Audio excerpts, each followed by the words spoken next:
Mother Teresa school द्वारा चालू किए गए ऑनलाइन क्लास में सभी विद्यार्थियों का स्वागत है। कक्षा 10th को संस्कृत में मैं कथाक्रम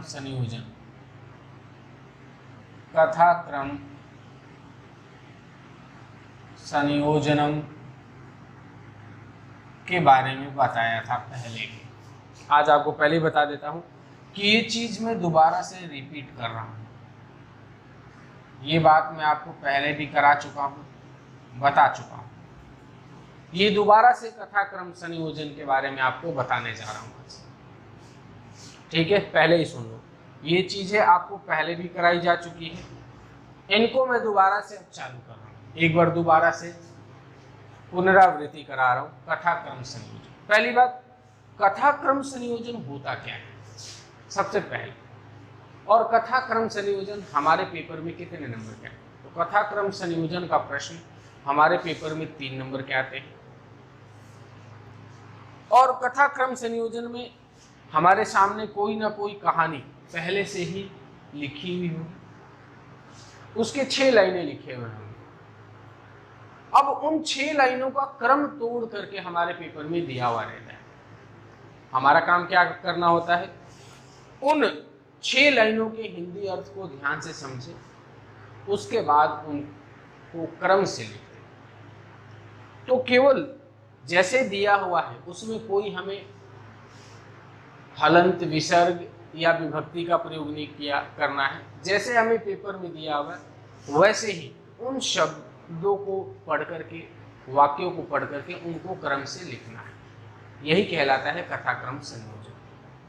बहुत ही सरल होता है यदि हम समझ ले। पहले इसके बारे में पढ़ते हैं। क्या है, घटे जलम अल्पम आसी, यानी इसका हिंदी अर्थ क्या होता है, घड़े में जल थोड़ा सा था। तस्य मस्तिष्के एकह विचारः समागतः, उसके दिमाग में क्या हुआ, एक विचार या तरीका आया। एकह पिपासितः काकः आसी, एक प्यासा कौवा था। सह पाषाण खंडानी घटे अक्षिपत, वह पत्थर के टुकड़ों को, पाषाण खंडानी यानी पत्थर के टुकड़ों को, घटे अक्षिपत घड़े में डाला। जलम च ऊपरी आगतम, और उसे क्या हुआ, जल क्या ऊपर आ गया। सह वने एकम घटम अपश्यत्, वह जंगल में एक घड़े को देखा। जलम पीत्वा काकः ततः अगच्छत्, जल पीकर के कौवा वहां से चला गया। तो अब इसको क्रम से लिखना है।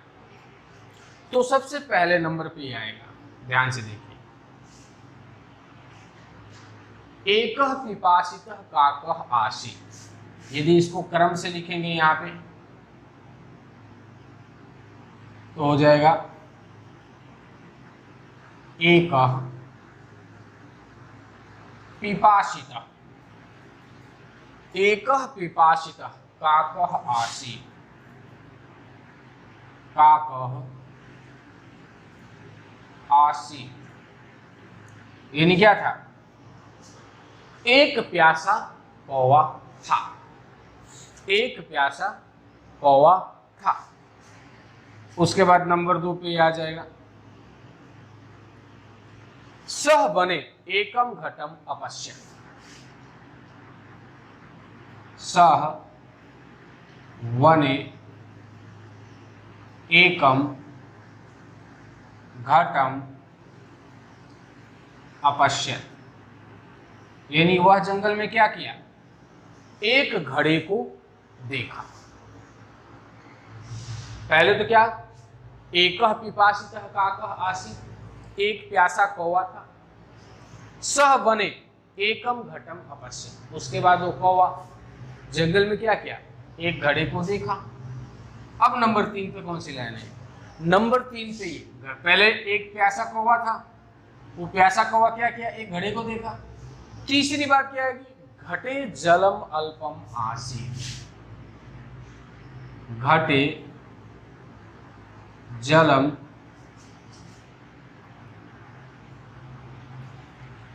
अल्पम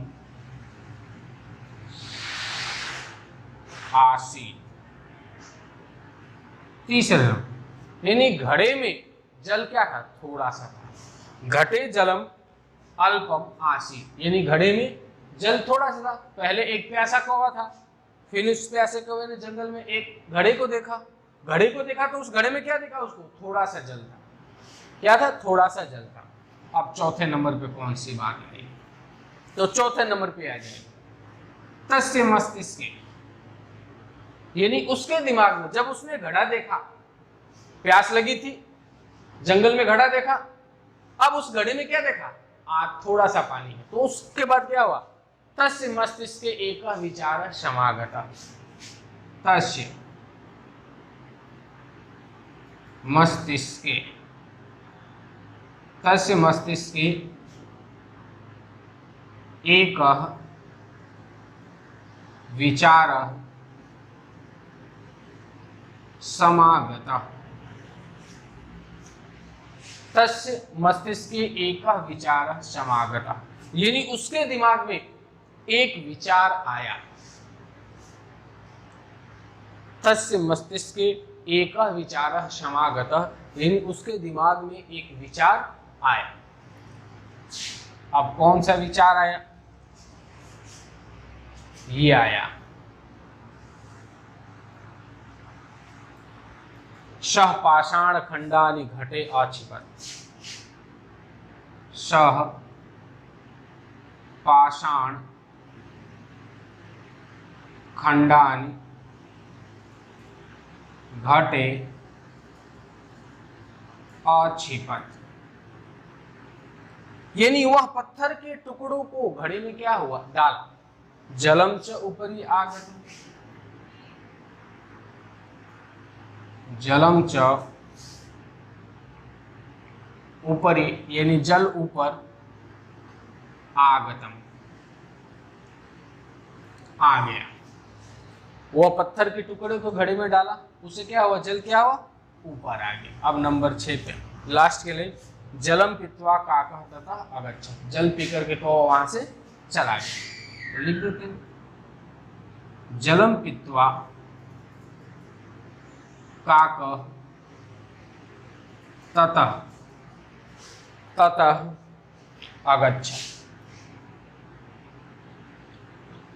अगच्छत्, यानी जल पी करके कौवा वहां से चला गया। तो ये क्रम तोड़ करके दिया हुआ था, यहां पे हम इसी को क्रम सहित लिख दिए, यानी जिस क्रम में वाक्य आने चाहिए उस क्रम में लिख दिए। यानी क्रम तोड़ करके आपको पेपर में दिया रहेगा, आपको क्रम में बना करके लिखने की प्रक्रिया ही क्या कहलाती है? कथा क्रम संयोजन कहलाती है। यदि समझ करके करेंगे तो बहुत ही सरलता से हम ये 3 अंक प्राप्त कर सकते हैं। तो आज मैं जो बताया, जिस तरीके से करके बताया, इसको आप पढ़िए, देखिए और उसके बाद अपने आप करने का प्रयास कीजिए। देखिए आप अपने आप इसको कर पाते हैं या नहीं कर पाते हैं। आज के लिए इतना ही, धन्यवाद।